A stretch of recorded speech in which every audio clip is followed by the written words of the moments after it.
what we celebrate, a holiday parable. And I'm going to begin this morning with a parable about my parable. On my calendar last Monday, it said Columbus Day. And it also said Indigenous Peoples Day. And it struck me as somewhat odd that those two would coexist at the same time, since one of the legacies of Columbus and the people who followed him was about 90% devastation of the indigenous population of this continent. But in the same time and place, on that same part of the space-time calendar, there they are, both together, opposite. So here's my parable about the parable I'm going to tell about that.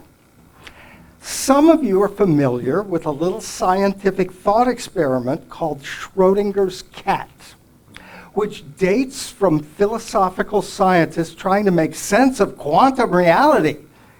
More than a century ago is when those things were beginning. So the instrument that was rigged for the thought experiment, they did not actually do this, Cindy Cat, as far as I know, but they imagine that you set up a box so that there's a particle with a 50% chance of having decayed over a period of time or not decayed. And so it's a random quantum level thing, whether that is going to release or not, or decay or not. And if it decays, it triggers a canister of poison gas that kills the cat. So you put a cat in this thought experiment into the box. You've got it so arranged that there's a 50% chance that when you open it, the cat's going to be dead. The theory behind Schrodinger's cat is that you can't just say, well, either the cat is alive or the cat is dead, but we don't know. Because the way things work at the quantum level, it isn't real until, one way of putting it is the probability collapses into either 100 or zeros. So what they say about quantum physics, this is a parable about my parable, is that what makes it real, one way or the other, is the act of observing. Okay? That you shouldn't be saying, well, there's a cat in there and either it's dead or it's not dead, but we don't know. No. It's not that there's a real thing and we lack knowledge of it. That's too old school. It's that the act of observing makes the cat either really be dead or really be alive. Okay? So what's that got to do with the holidays I mentioned? That quantum world has been in some ways difficult for us to adjust our minds to. And what has been helpful is what scientific storytellers, I'll call them, have done with that. If you take the story of quantum physics and the enigma of Schrodinger's cat, and you wrap a larger story around it, you can say, at this scale of really little bitty things that we never see and don't concern us very much, there are things that are weird like that. But at our scale, at our human level of macroscopic everything, it's business as usual. Don't worry about it. So I can take something which is a complete upsetter of what we take our world to be and of the metaphysics in which we find our being, and I can say, don't worry about it because that's just little bitty stuff and we're bigger than that. Okay? With Columbus, with Indigenous Peoples, we've done something that is like that larger story that it's wrapped in, like that quantum world. We have found a way to set it up so that we don't have to be too upset about it. And that's part of what I'm going to get into as I get into my parable itself. Back to Columbus Day. Back to Indigenous Peoples Day. Back just a moment to that comforting human level where we don't have to worry about these things. Jack, do you think I could get a glass of water? My mouth's running real dry. I'd appreciate that. Back to Columbus Day. Those cats are alive, man. Back to Indigenous Peoples Day. Those cats are dead. The indigenous people living in their traditional ways are dead cats. The heirs of Columbus, the mentality that has carried through Manifest Destiny, settler colonialism, and everything else that's our history too. Those cats are alive. So here's why I have used Schrodinger's cat as a parable to introduce my holiday parable this morning. If in a quantum world, what decides the reality is the observation, what do we do with a holiday? Observe it. We observe it. We observe the holidays. So in a real sense of the meaning we make of our world, if I'm observing Columbus Day, I live in the world that he discovered America. And if I observe Indigenous Peoples Day, then I'm living in a world in which the real thing includes the genocide that I just referred to. Oh, before I get that, hang on a second. I just noticed something when you came in. I've been looking for this. My hat. Where'd my hat go? Thank you.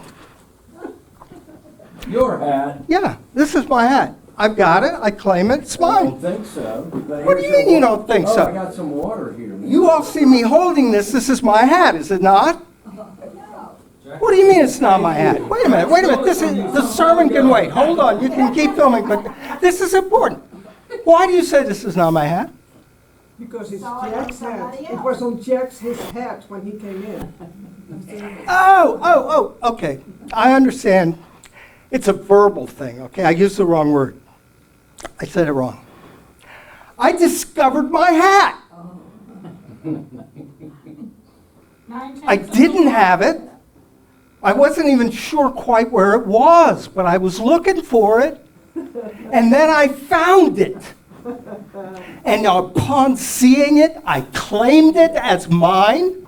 I put the Spanish flag in it. Well, I haven't done that yet. I discovered the hat. It is mine. Divine I know what you're saying. So I got that idea from a documentary called Columbus in America from 2018. A teacher uses that to introduce to his students what Columbus does. He arranges something like that with a student to like take her purse and then have that kind of a conversation. Isn't that a nice illustration of what it means to say Columbus discovered America? Thank you, Jim. It might be yours. I'm afraid if it fits, I'm going to turn into a wolf. The doctrine of discovery was laid out in the 1400s by the papacy. And it was within a story of European history that is complex and interesting as I read through a variety of different books on this. But part of what it sets up is a way of understanding from the Columbus side of the equation we're looking at, all the different things that were going on that have compiled and built up. And I'll get to that in just a little bit.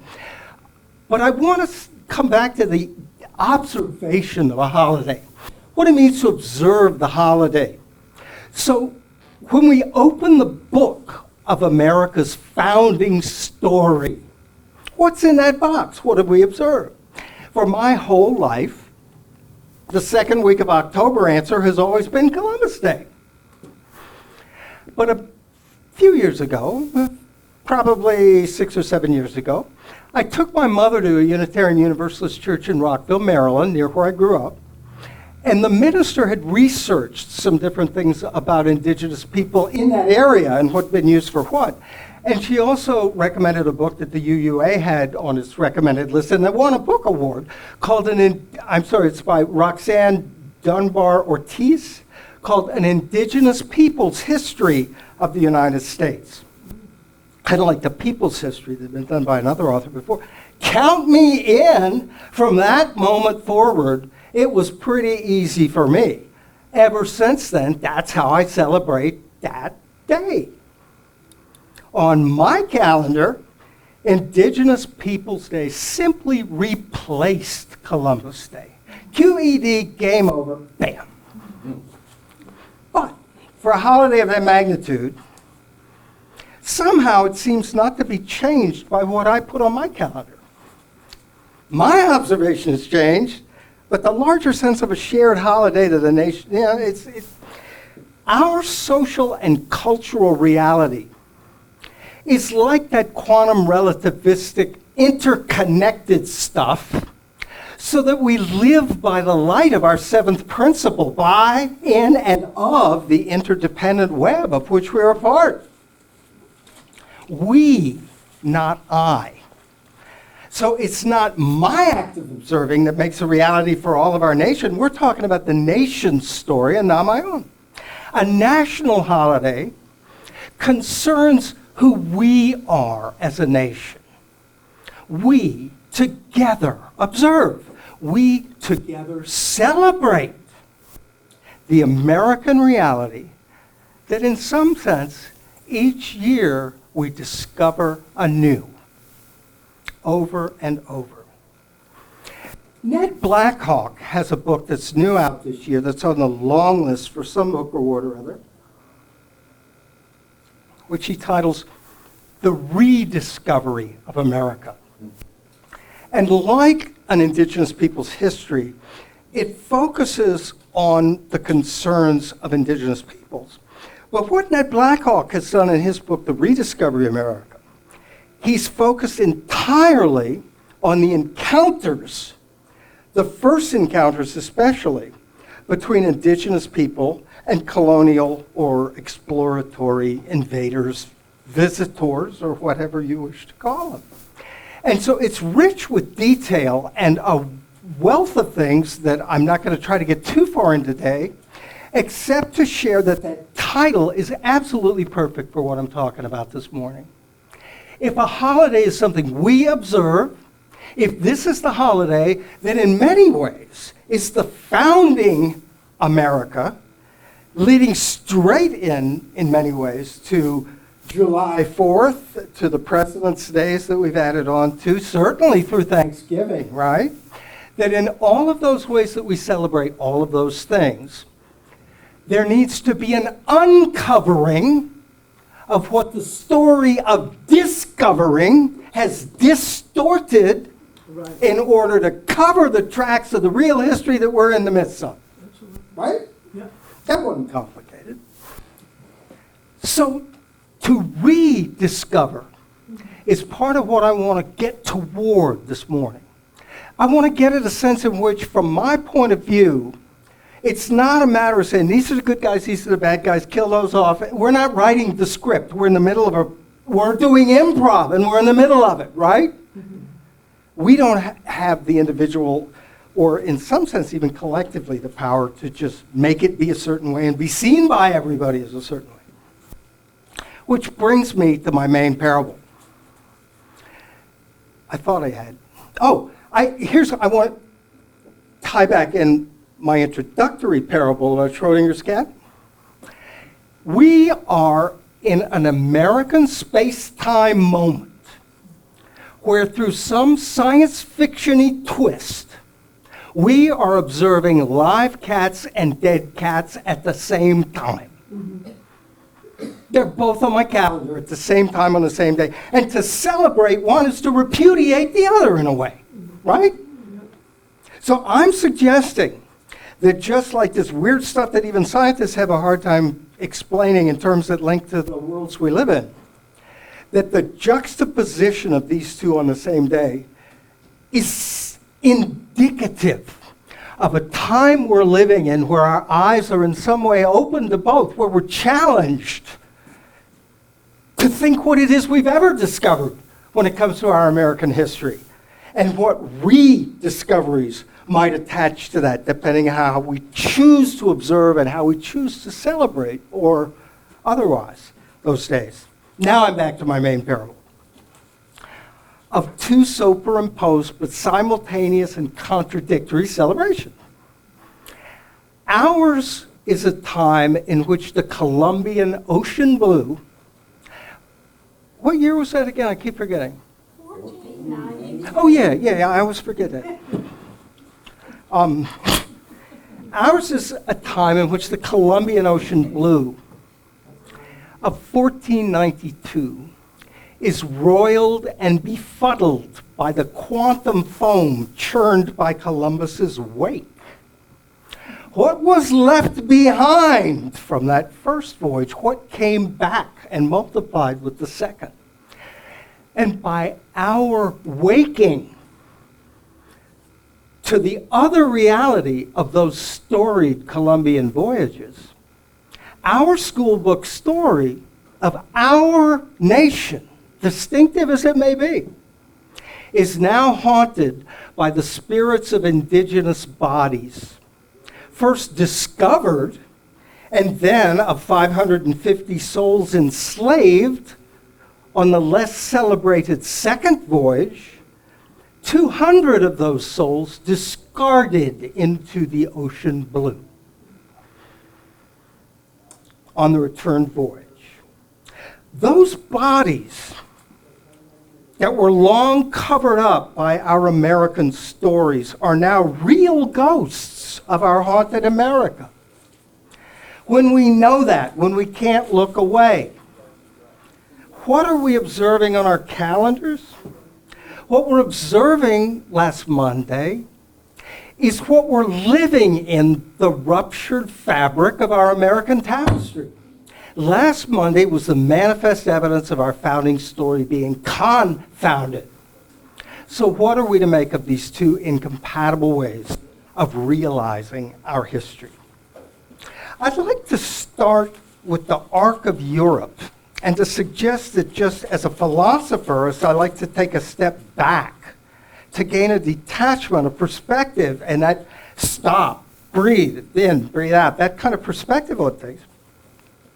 If you look at things from the perspective of Europe, 1492, kind of late Renaissance maybe, but still very much in the Renaissance, right? The explosion of human technologies, of human trade, of all the past knowledge being recovered and put to new uses. There was so much going on, but even before that, the forces, I alluded to the doctrine of discovery by the Catholic Church. The Crusades were an incredible influence on Europe, weren't they?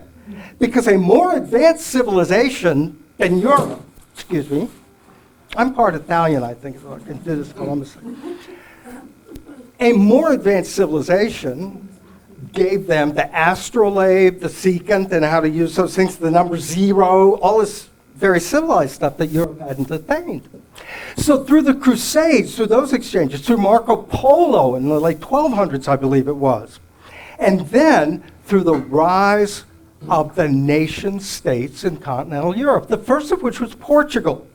And the king of Portugal invested a whole lot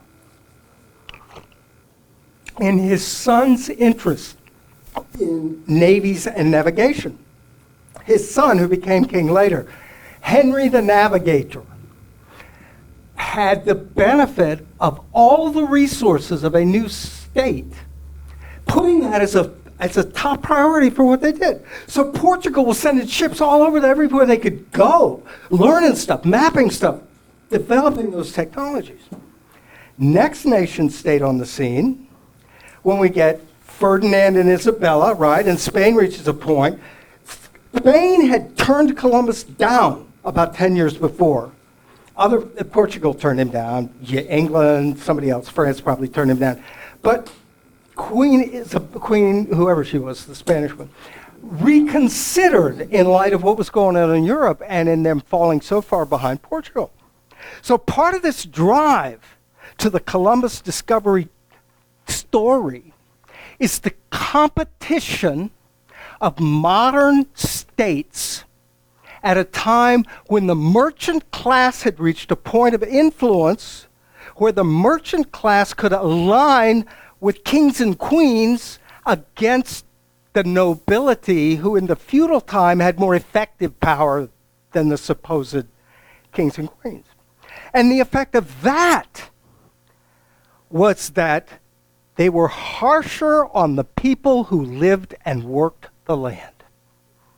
So part of this process that has popes saying, oh, this belongs to Portugal, this belongs to any European that sees something that hadn't been seen by a European before, it's yours, baby.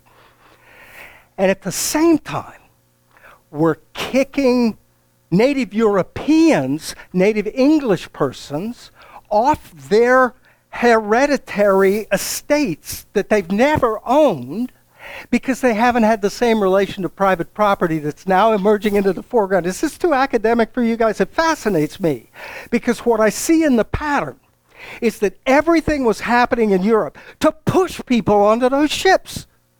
Everything was, and it gets worse than that when you start talking about England, because Northern Ireland was settled in large part by the Scots-Irish who came across and started up all kinds of wonderful mischief that we call the South. So there's a linkage even further into the hands of slaveholders and that kind of thing. Incidentally, in 1700, there were more indigenous American slaves than there were from the African slave trade as late as 1700. So we're talking slavery, we're talking side, but I want, just from the Columbus side of it, I want to appreciate that there were forces at work which could well have led them to feel it was manifest destiny. They were an ocean apart from people who lived in a very different way.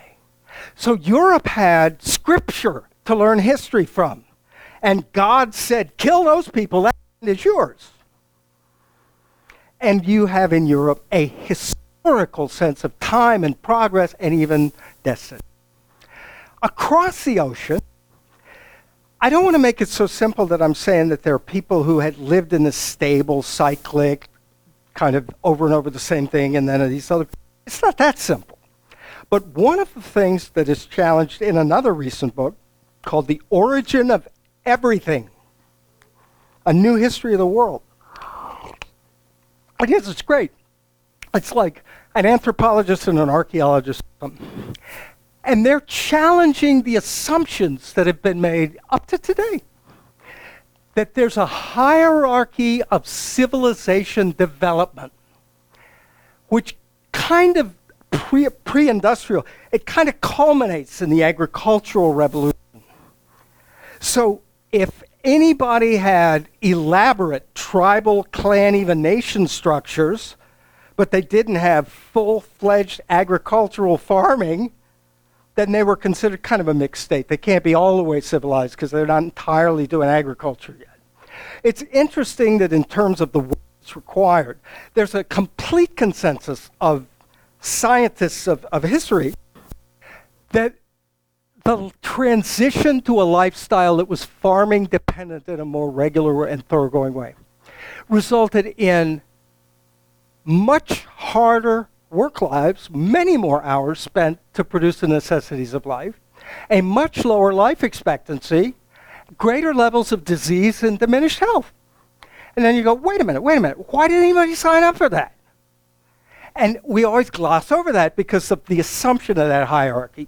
What this book, The Origin of Everything, shows is that historically, and especially in this Western Hemisphere, North and South, in periods where civilizations for hundreds of years sometimes have lived alongside other communities that were agricultural in the way we understand them to be, and developed elaborate mechanisms to avoid that, who have developed mechanisms for the sharing of power, for the undermining of anybody's ability to accumulate, dominate, where nobody can own the land in a way that prevents them from living in balance with the natural resources.